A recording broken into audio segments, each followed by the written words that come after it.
You know things in the NHL are getting real serious when it's a Saturday special of the Locked On Fantasy Hockey Podcast. And we might have a Stanley Cup champion in our hands. But before we get there, we're finishing off a look at the top fantasy demon in the NHL today. Let's get this paper.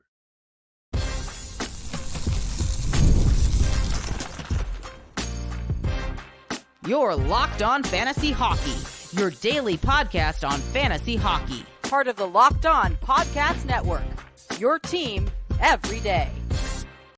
You heard the music and you know what time it is. It's time for your daily source and now Saturday source for fantasy hockey news and degenerate gambling breakdowns. It's a Locked On Fantasy Hockey Podcast with Steele and Flip, and we are here Monday through Friday all summer long. Moving into the summer months, we'll be down to only 3 episodes a week here and there, but Steele and I have you covered with all of the fantasy needs, getting you ready for draft season.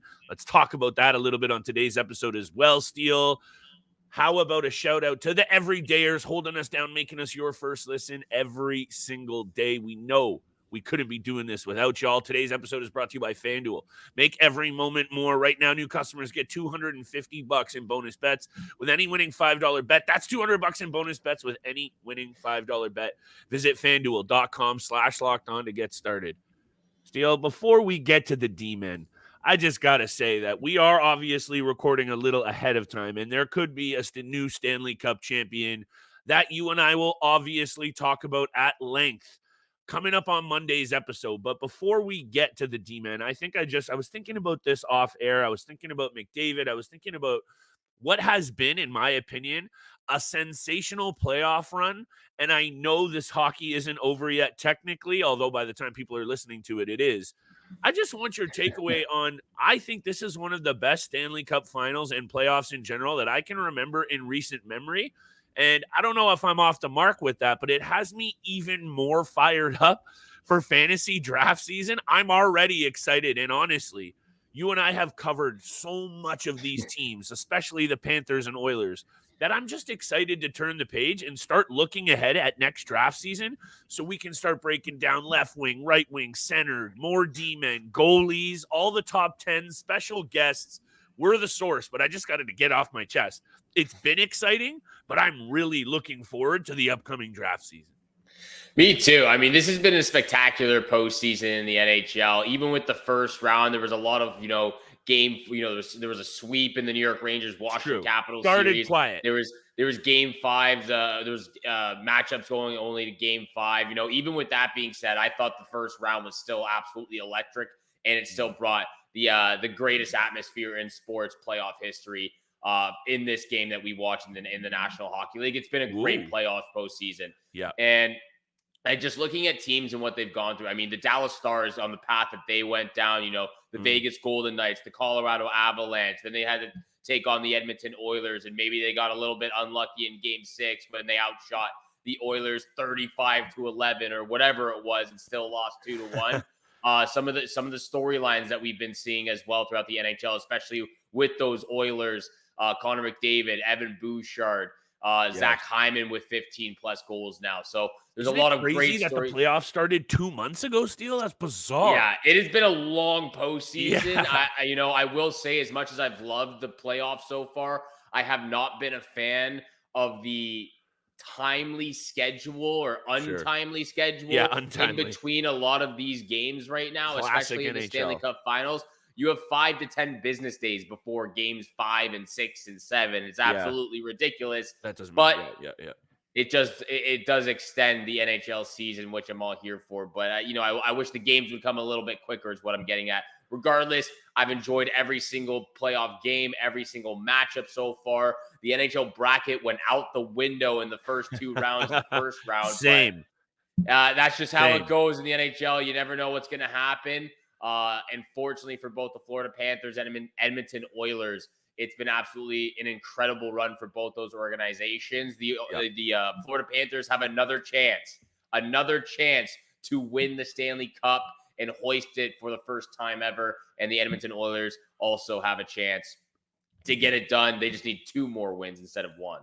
Regardless of what happens, we'll be breaking it all down. Just wanted to get a little bit of that preamble out there because it's just been permeating everything. And when I've Yeah. been looking into draft positions, I'm already looking into the upcoming draft research. I'm already excited to turn the page and start fresh. That is taking nothing away from the current Edmonton Oilers chance. We're recording early. We don't know. Maybe they push it to 7. I would absolutely love that. Maybe you like that for your betting angles. Speaking of which, Steele, coming in at number 5 is a guy that in this past season, an anytime assist from Roman Josi would have been a very smart bet because he had 62 of them. And this guy has been a prototypical offensive steady beast over his entire career, really just coming in there at that 55 to 65 point realm for most of his career. And then he hit 30 years old, Steele. And like a fine wine, he is aging with grace. How about this number for you? Over his last 3 seasons, 229 regular season games. Let me double check that. 240 points for Roman Josi. This guy is sensational, and I'm not even going to be mad at you if you have him higher up on your list. I think he deserves it. And when you look at the peripherals over those 3 seasons as well, Steele, 430 block shots, 165 hits, 127 penalty minutes as well. And I just think this, if not for Roman Josi, and I'm not trying to take away from how good Poyle built these Nashville Predators, he has been the face of the franchise, in my opinion, basically for the last 5 or 6 or 7 years, if not more. And without him, I don't know where they would be, Steele, honestly. He's that good. He is that good. And I think he's been the face of the organization for much longer than just 5 to 6 years. He has been a perennial part and piece of this organization for Former Norris winner now. Former Norris winner. He's been with them the entire career. He's absolutely stellar. He is a little bit higher on my list, so I will get to him eventually, but he has to be in the top 5, and he continues to be in the top 5 on a year-to-year basis in fantasy leagues, just from what he does on the offensive side of things, as well as, like you said, in the last 3 years, the peripheral stats, just on a regular basis, the peripheral stats are absolutely astronomical. It's incredible what this guy has done. Like you said, aging like fine wine. He continues to get better. And 34 this year. Sometimes, even though he's been great throughout his entire career, sometimes when you hit your prime or you get, later in the stage, sometimes it's just a little bit of a late bloom situation. Sometimes when you get to 30 years old, that's when you really hit your stride and you pop out even further. And he's absolutely done that since he's hit his 30s. And I will talk about him a little bit more, like you said, with all those statistics. But at number 5, Noah Dobson cracks my top 5 list. And I believe he's going to continue to take further strides and elevate his game to another level. 10 goals this past season, 60 assists for 70 points, a plus 12, 36 penalty minutes, 174 shots, 180 blocks, 84 hits. I'm loving the peripheral stats because they continue to get higher and higher on a yearly basis as well. The thing I do worry about this player is the team surrounding him. What is this team going to look like? Because I've said this in the past, that this is one of the older teams in the NHL right now. You still have Matt Martin. You still have Kyle Palmieri, Cal Clutterbuck. I don't believe they're re-signing him, but they still have Cal Clutterbuck. They still have Kyle Palmieri, who just had a better season than I think we were all expecting. He had a pretty good season, but the point remains true. The team around him makes me a little nervous as well, Steele. We did not see a 33-year-old Kyle Palmieri scoring 30-plus goals in the NHL this year and scoring 57 points. Anders Lee, who's 33, Anders Lee, who's also 33 years old and who has a $7 million cap hit on an annual basis, continues to not play a game that we know that he can ever since he had that serious injury a few years ago.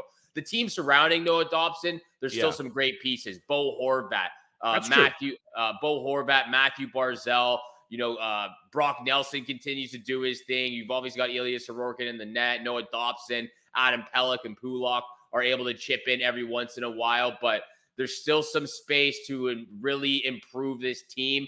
Lou Lamoriello hasn't done that in the last 2 to 3 seasons, really striding for acquiring another superstar. I know they got Bo Horvat in that trade, at the deadline a few seasons ago. I understand that, but they still got $6 million in cap space, potentially more if they can offload some of these other contracts. Yeah, probably more. You need to get younger, you need to get faster, and you need to get deeper in the top 6 and bottom 6. They're gonna have to figure out somehow to do that this offseason. But going back to Noah Dobson, he cracks the top 5 for what he's bringing at such a young age right now, 24 years old, career high 70 points this season. I see the sky is the limit for this player, and he's going to continue to put on a dominant performance for the New York Islanders. Skating ability, I'm going to agree with you. Can he hit a next gear in terms of offensive output? I'll agree with you there as well. Yeah.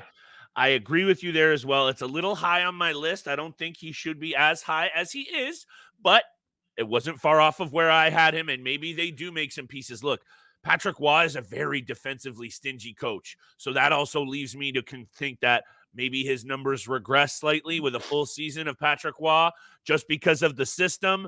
However, with the talent, it doesn't make sense that they regress at all, or will the rest of this episode, because we're bringing that fire, baby. Today's episode is brought to you by our friends at Policygenius. Never do you want a stressful life insurance policy situation when life is this unpredictable. A good life insurance plan gives you and your family a financial safety net to protect against some of life's unknowns. Policygenius is the country's leading online insurance marketplace that lets making you choose the right policy for your family easy and quick. With Policygenius, you can find insurance policies that start at just $292 per year for up to $1 million bones in coverage. Some options are up to 100% online and lets you avoid unnecessary medical exams. Get peace of mind by finding the right insurance policy. With Policygenius, head to policygenius.com or click the link in the description to get your free insurance quote and see how much you could be saving. That's policygenius.com. And thank you so much for making the Locked On Fantasy Hockey Podcast your first listen every single day. Continue to hit the subscribe and follow button. And also make sure you go follow and subscribe to the Locked On Sports Today podcast, a free 24/7 sports streaming channel programmed for you every day to bring you the biggest stories without all the screaming from Fox Sports or ESPN. You got to make sure you turn down that volume because they're going to blow your eardrums out there. True. Locked On Sports Today brings you can't miss analysis, opinions, and news, streaming 24/7 on YouTube, or you can find it on the free Amazon Fire TV channel app. Part of the Locked On Podcast Network, your team every single day. And thank you again so much for tuning in for today's episode with Flip and I. Continuing, though, the top 15 fantasy defensemen in the National Hockey League. Flip, over to you, my friend. Number Appreciate 4 that. on your list. For fun, and this is obviously an atrocity, but on average, you want to know where Noah Dobson was drafted in terms of D-men last year, Steele? How about 24th overall in terms of average draft position? That is going to significantly change for obvious reasons. That's high. That is very high. When you're looking at Devin Taves, Darnell Nurse, Chris Letang, Brandon Montour being drafted ahead of this kid, maybe last season that makes a little bit more sense, but it's still egregious. He should not have been going nearly that late. I think he could easily slide up 14. Wait, sorry, where'd you say he was going? He's going as the D-man. He was the 24th overall D-man. Like literally. Oh, I thought you said he was the 24th overall player. I was like, no, wait, 100th right. overall on average.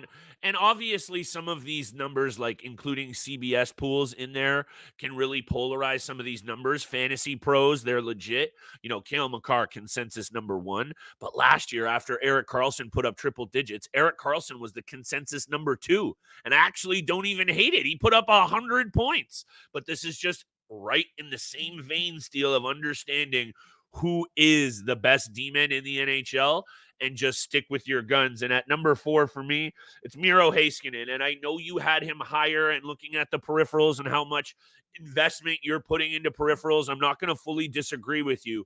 I guess for me, the eye test, and I understand 54 points, it was down from 73 last year.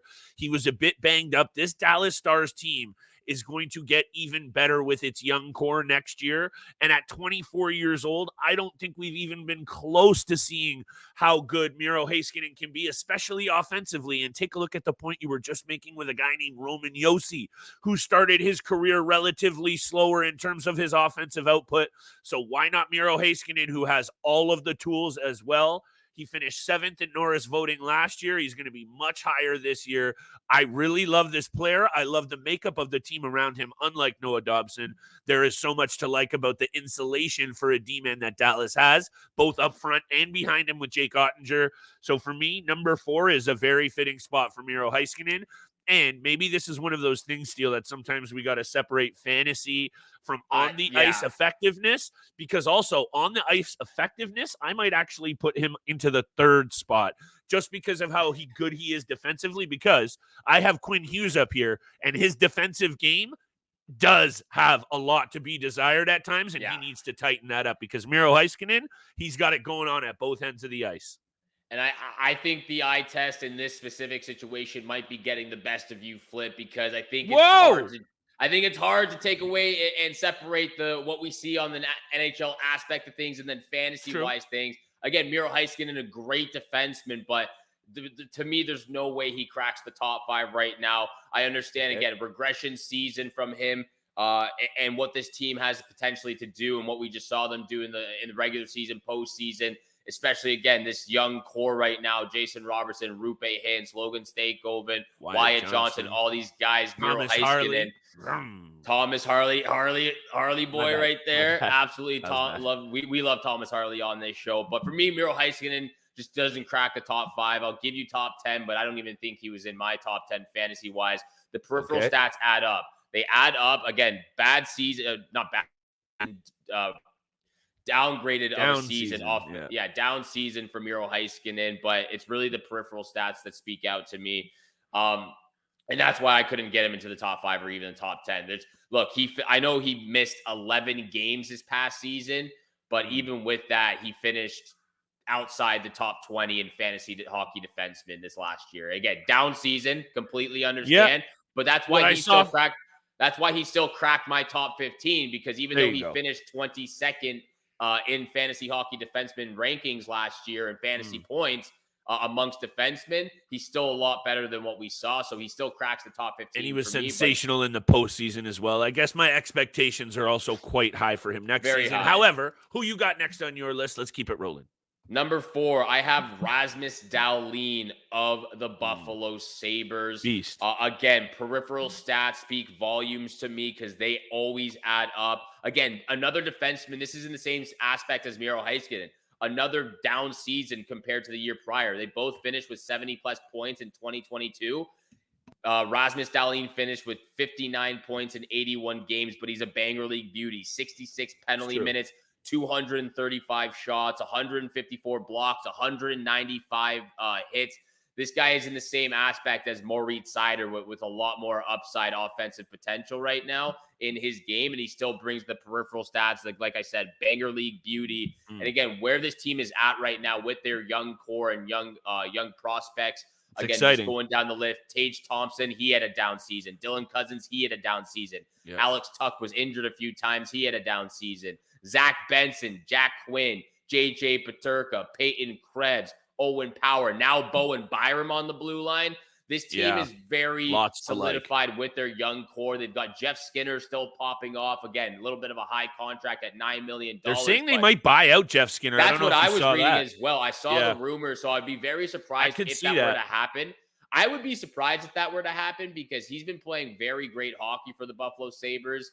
Again, who knows what's going to happen, but even with all that being said, the Buffalo Sabres have $23.5 million in cap space right now. They are able to go out and potentially get a number 1 starting goaltender from what we saw this past season. That's most likely what they're going to need. Just looking at what they have right now. Yeah. In Ukko-Pekka Luukkonen, who was very solid. Don't get me wrong. Very solid. Good down the stretch for sure. Yeah. Eric Comrie, Devin Levi, who just did not produce any aspect of NHL level quality hockey in his rookie season. They can go out and get a starting number 1 goaltender. They can go out and get more depth pieces for the bottom 6 group to get a little bit more veteran and older presence with this young core. They've got the cap space right now, but going back to Rasmus Dahlin, I think we're going to see a bounce back season, just like you're seeing for Miro Heiskanen.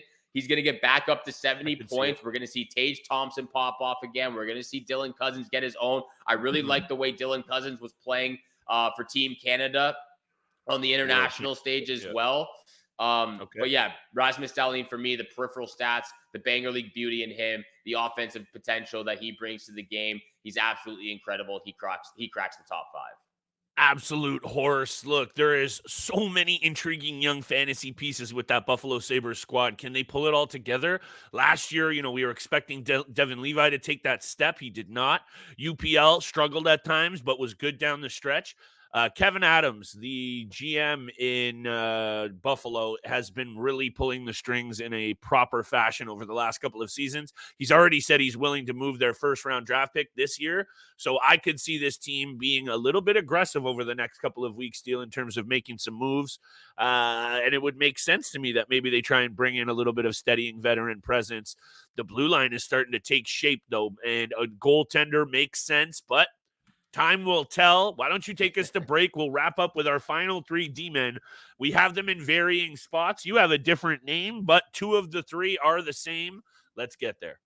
2 of the 3 are the same. We are going to get there, but we got to mention one of our favorite sponsors. This episode is brought to you by FanDuel. Summertime means baseball. The NBA Finals are now over. The NHL Finals got Game 6 and Game 7 looming right there, and you can bet it all on FanDuel right now. New customers get $200 in bonus bets with any winning $5 bet. That's $200 you can use to bet on everything from the Finals MVP in the NHL, the Conn Smythe Trophy, to who's going to hit it out of the park in MLB. Visit FanDuel.com/lockedon and add a big win to your summer bucket list. FanDuel, America's #1 sportsbook. And once again, thank you so much for tuning in for today's episode of the Locked On Fantasy Hockey Podcast with Flip Livingstone and Steele Roden getting on the mic right now on today's episode, of course, like every day. Before I throw it over to you, I just want to quickly throw this name out. Like you said, you mentioned it already, but Roman Josi cracks my top 3 position for NHL fantasy defenseman. That. He continues to break the top 5 at least on a yearly basis. 82 games played, 85 points, 45 penalty minutes, 268 shots, 151 blocks with 46 hits, and continues to be the face of the Nashville Predators. He willed them with Philip Forsberg to the NHL postseason this past season. He's so good. A lot of young players did great as well, like Tommy Novak, Evan Jalista, and a few other names out there. Gustav Nyquist had a very great year. I don't know if he'll get to 75 points once again. Yeah, Ryan O'Reilly brought a lot to the table for the Nashville Predators this season as well. But really, it was Roman Josi and Philip Forsberg who took the reins there, with UC Saros, obviously, of course. But I'm just going to leave it at that, because Roman Josi needs to be at least in the top 5. You had him in the top 5. He gets to my 3rd position. And again, like you said, just continuing to age like fine wine. He's going to be 34 years old next year, and I'm still looking at drafting him at least in the first 3 rounds, probably the 2nd round.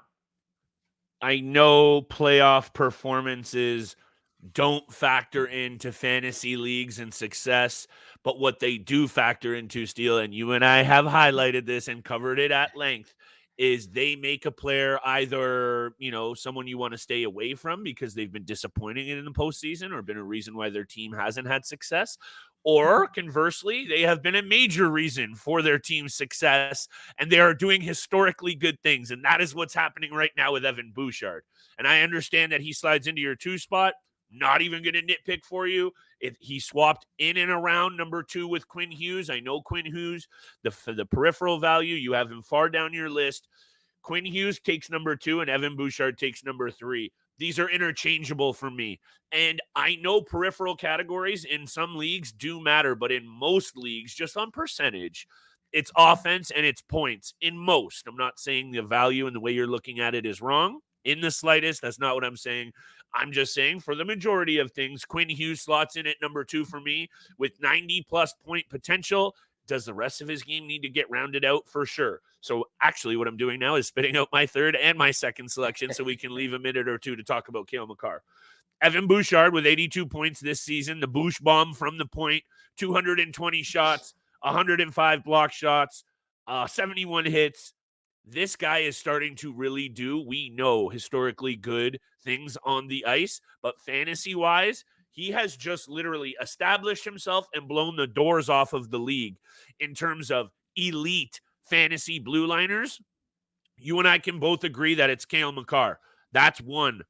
After that, the 1B selection, there's only a couple in there, and Evan Bouchard has played his way right into that second tier, and that's not because of him. That's just because of how good Cale Makar is at both ends of the ice. So I'll spit it out. Evan Bouchard at 3 for me, Steele.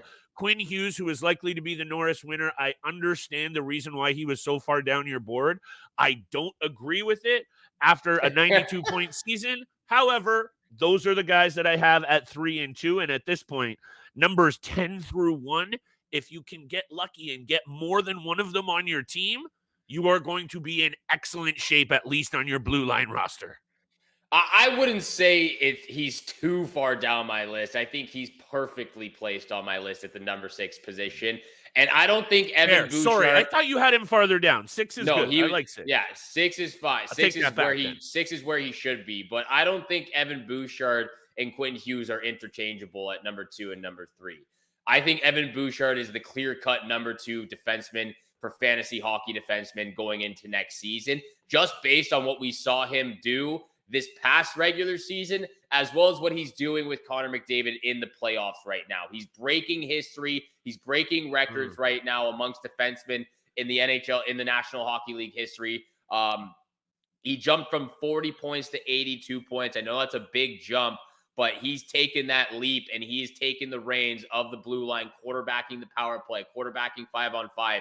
He's been better than Darnell Nurse. 82 points in 81 games, a plus 34. Again, the peripheral stats speak for themselves. 220 shots, 105 blocks, 71 hits. The peripherals for sure do, but the offense in 6 less games over the last 3 seasons, Quinn Hughes has put up nearly 80 points more than Evan Bouchard. So the sample size is smaller, so it's got to be mentioned that Quinn Hughes has been doing it at the elite level for now 3 years running. So there is that to be mentioned. However, he's playing with McDavid and Draisaitl again next year, Steele. So your point holds water for sure. Yeah, if we're going based off the last 3 years, of course, Quinn Hughes has more points right now because he's just been performing better over that time span. But going into next season, based off of what we've seen this past year, and like you said, playing with Connor McDavid, playing with Leon Draisaitl. Based off this past year, Quinn Hughes had a better regular season than Evan Bouchard. Still had a better regular season.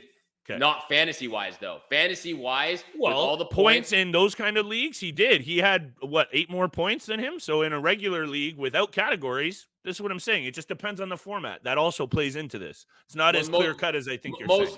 Most leagues don't just go based off of goals and assists. They also get points for hits, blocks, and shots.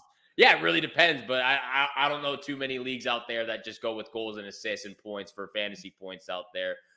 Again, for me, not interchangeable. I think what Evan Bouchard has done this postseason, he's absolutely taken that next step. He's 24 years old. He's continuing to hit these strides right now. Again, a big jump, a huge jump from 40 points the year prior to 82 points this year. Yeah, let's see if he can do it again is what I'm getting at. But this year, even with Quinn Hughes' 92 points or 90-plus points compared to his 82 points, that's only a 10-point difference. Again, the peripheral stats speak volumes to me. It's true.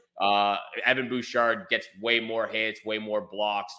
Shots on net are pretty much the same, a little bit higher for Evan Bouchard still. But again, what we're seeing, I think we're seeing a different Evan Bouchard now, and he's the guy on the blue line in Edmonton. So let's get to the number 1 pick right now because we both agree on number 1. Cale Makar is the clear-cut number 1 guy for Fantasy Hockey League defenseman out there. 90 points in 77 games. The craziest stat I'm seeing right now, he's played 5 years in the NHL. He's already a plus 108 throughout his career. He has never been a minus player. The career high of 2022 season was a plus 48. So a plus 108 in 5 seasons already is absolutely incredible, but a career high 90 points in 77 games. Again, the peripheral stats are great. 231 shots, 148 blocks, 37 hits. He continues over the last 3 seasons to be that number 1 fantasy hockey defenseman. He is the clear-cut number 1 to be taken off the board. There's no question about it. Also, how about this one, Steele, for a couple of more impressive stats? Just at 5 years in the NHL, 315 games played. This just finishing his 5th season. He has 336 points in 315 career regular season games. And in those career regular season games, he has 20 game-winning goals to be a rear guard. And how about at 25, he's got a Cup, a Calder, 3 All-Stars, a Norris, and a Conn Smythe. At 25 years old, He's the best. When you're seeing Evan Bouchard, though, break all these records, and, you're hearing Paul Coffey, you're hearing Bobby Orr, and then you look and you're like, this isn't even Cale Makar. I think what we're being witness to, and even if we disagree on where Quinn Hughes goes in the fantasy roster or fantasy rankings, those 3 guys, and we're not even talking about Heiskanen or Josi, we're witnessing some very elite blue line play here from some special pieces. We will be back next week, though, for some special episodes, breaking down everything that you guys need to know. Everything you need to know. Game 6. Hopefully there's a Game 7 coming up this weekend as well. We would love to see a Game 7 Stanley Cup Finals between the Panthers and Oilers. Thank you so much for making the Locked On Fantasy Hockey Podcast your first listen every single day. Once again, go check out Locked On Sports Day, the first ever national sports 24/7 streaming channel program for you every day to bring you the hottest stories 24/7, covering the top sports stories with local experts of Locked On, plus the national shows covering every single league. You can also find it on the free Amazon Fire TV channel app. Once again, thank you so much for tuning in for today's episode with Flip and I. Have a great day. Good luck with all your bets out there, and we shall see you back here again on Monday. Peace.